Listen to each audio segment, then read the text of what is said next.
Bonjour à tous, bienvenue au Baratier. Aujourd'hui, recette de pâte à pizza napolitaine. C'est une pâte à pizza qui est à la fois moelleuse à l'intérieur, croustillante à l'extérieur et elle est très fine. J'ai déjà fait la même recette à la main, je vous mets le lien ici. Cette fois-ci, ça sera au robot. Pour ça, c'est simple. Donc ici, j'utiliserai 500 g de farine, d'accord, standard. Ici, de l'eau que j'ai tiédi un peu. J'en ai 300 ml. La levure sèche, oui, il y en a très peu, 2 grammes seulement. Ça suffit largement. Si par contre vous utilisez de la levure boulangère, vous en mettrez 5 à 6 grammes de levure fraîche. On a du sel, 10 grammes. Et pareil pour l'huile d'olive, 10 ml. Donc pour commencer, comme j'ai tiédi mon eau, je viens prendre 2-3 cuillères à soupe et je vais les mettre avec la levure pour la délayer. Et je vais venir touiller pour délayer ma levure. Une fois que c'est délayé, je viens prendre ma farine, toujours mon petit puits au milieu, et je viens mettre ma levure dans le petit puits. Donc une fois que j'ai coulé ma levure dans mon petit puits, je viens juste touiller légèrement, je couvre. Et là je vais laisser 10 minutes maximum. Là les 10 minutes sont passées. Voilà ce que ça donne. La levure a commencé à craquer, elle est sortie, elle déborde.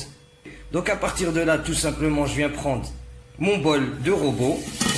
Je viens mettre ma farine dedans, mon eau, le sel,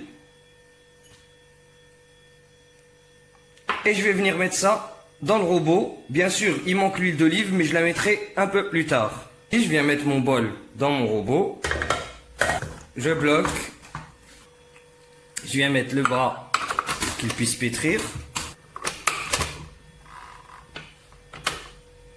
Une fois que c'est mis, je viens fermer mon robot. Et je commence à vitesse 1, histoire de commencer à amalgamer le tout.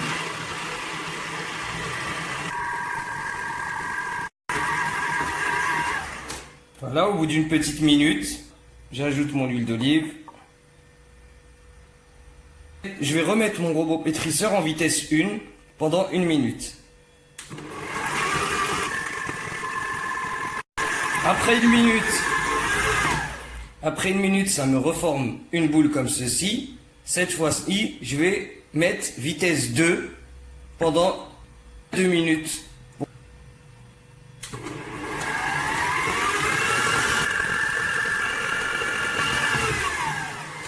Voilà, après 2 minutes. Et là, je vais re-augmenter la vitesse presque au maximum. Cette fois-ci encore 1 minute. Ce qui nous fera un total de 5 minutes de pétrissage.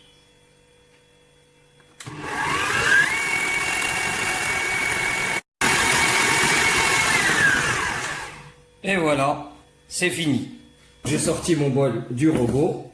Je viens légèrement fariner mon plan de travail. Et je vais sortir ma pâte, la déposer sur ma farine. Comme on voit, la pâte ne colle pas, tout est sorti. Vous voyez. Ensuite, j'étale. Et je vais venir faire un pli, un second pli, un troisième pli et un quatrième. Et je vais bouler ma pâte. Voilà. Donc hop, j'attrape ma pâte. Comme on voit, le bol est légèrement fariné. Et je viens mettre ma pâte à l'intérieur. Je vais venir couvrir et laisser 1h30 à 2h. Donc voilà, après 1h30 de lever pour moi, comme je vous ai dit, c'est entre 1h30 et 2h. La pâte a plus que doublé de volume. Et là, on va la sortir de notre contenant pour venir la travailler. Là, je viens fariner légèrement le plan de travail. Et je vais venir sortir ma pâte pour la dégazer et la travailler. Hop. Donc on la dégaze tranquillement. Je vais refaire une boule pour pouvoir la couper. Avec la recette, ça nous donne un peu plus de 800 grammes de pâte. Et on peut faire 4 pizzas moyennes avec. Voilà, facilement, on la découpe en 4 parts égales.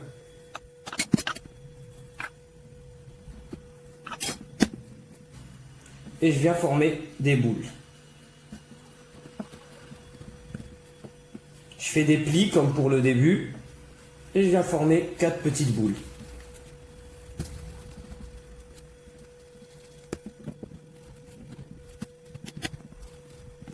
Une fois que j'ai formé mes boules, je viens encore fariner léger pour pouvoir déposer mon petit pâton.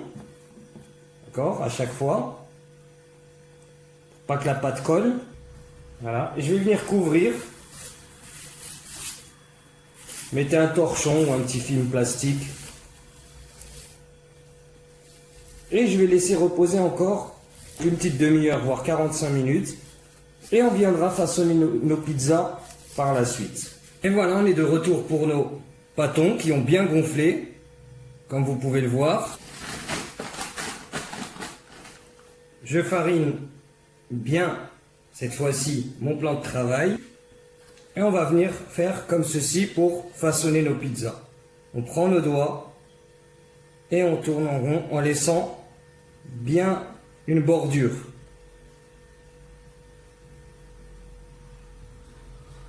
Comme ça.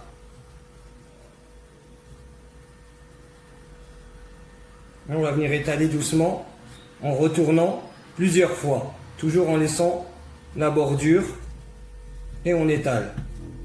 Hop, on retourne.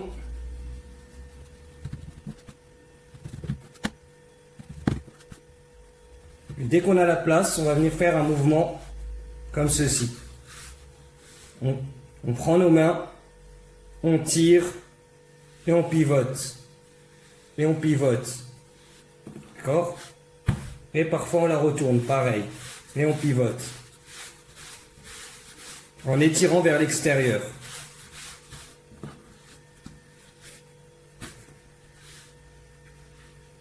On peut faire ça aussi en écartant ses doigts pour étirer la pâte doucement.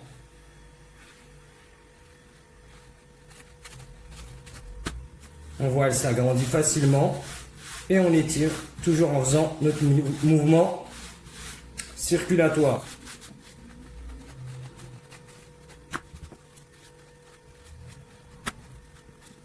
On essaye toujours de garder une forme ronde pour que la pizza soit belle.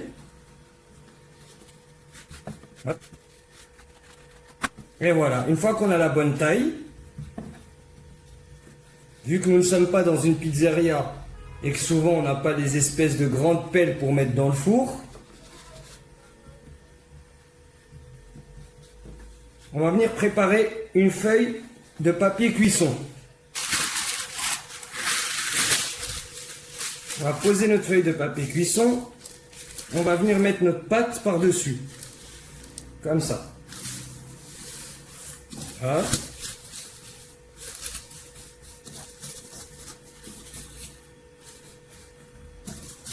Ceux qui ont un four traditionnel, à peu près 250 degrés, vous allez mettre votre four au maximum avec la plaque à l'intérieur et vous allez commencer à préchauffer votre four en attendant de mettre la sauce et les ingrédients.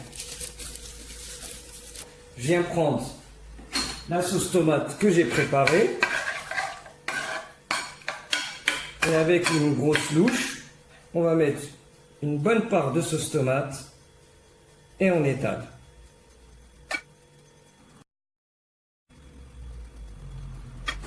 Pour la sauce, on laisse toujours une bordure, d'accord?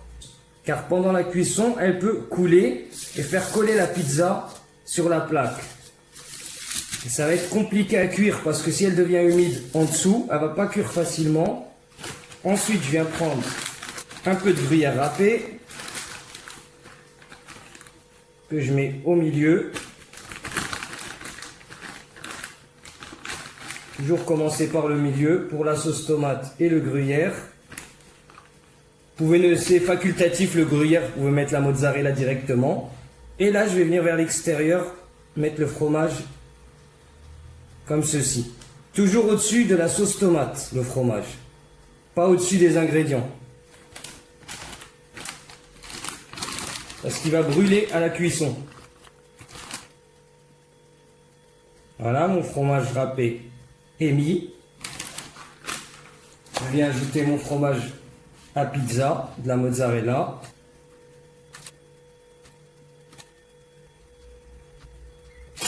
Si vous avez de la basilic fraîche, bah vous mettez de la basilic fraîche. Si vous n'en trouvez pas comme moi, vous mettez de la basilic séchée. Ça fera l'affaire. Parce que c'est pas la saison. Hop. Voilà. Un filet d'huile d'olive. Facultativement encore. C'est pas obligé, mais si vous voulez des bordures bien dorées, avec votre doigt, vous venez mettre un peu d'huile d'olive sur les bords, comme ça. Et voilà une margarita de fête. Le papier va vous aider à transporter la pizza. D'accord? Et à la mettre sur votre plaque bien chaude. Si votre four monte à 300 degrés, ou à plus de 250, 5 minutes vous suffiront du moment que votre four est bien chaud et que votre plaque est bien chaude. Si votre four fait 250 degrés et un peu moins, comptez environ 10 minutes pour que la pizza soit prête. Dans tous les cas, vous jetez un coup d'œil et vous verrez que elle est devenue croustillante et dorée sur les bords. Que le fromage a bien fondu et vous êtes bon. Donc on est parti, je vais mettre ça dans le four. Donc vous faites très attention à ne pas vous brûler, car la plaque est très très chaude. Je l'enfourne et je vais la laisser 5 minutes. Ça fait 5 minutes. La première pizza doit être prête, effectivement, donc je la sors. Je vais venir la retirer de la plaque.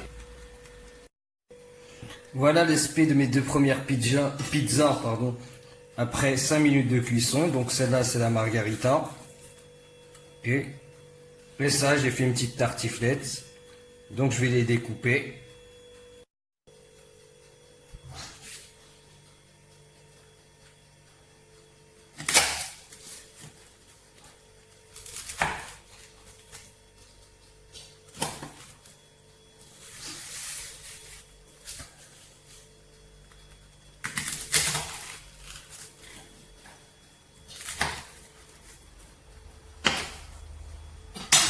Voilà. Je ne sais pas si vous voyez bien. On voit qu'elle est croustillante, bien croustillante. Et à la fois, elle est moelleuse. Elle est très fine. Elle est cuite comme il faut. Hop, je vais faire glisser celle-là et amener celle-là.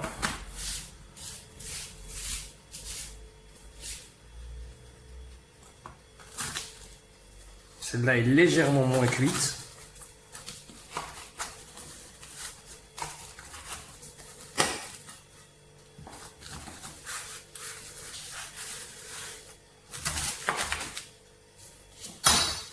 Mais pareil, très fine,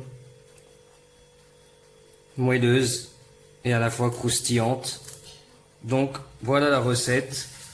Si ça vous a plu, n'hésitez pas à liker, partager. Si vous avez testé et que c'est bon, laissez-moi un commentaire, ça fait toujours plaisir. Et je vous dis à plus pour de nouvelles recettes au Baratier. Allez, salut!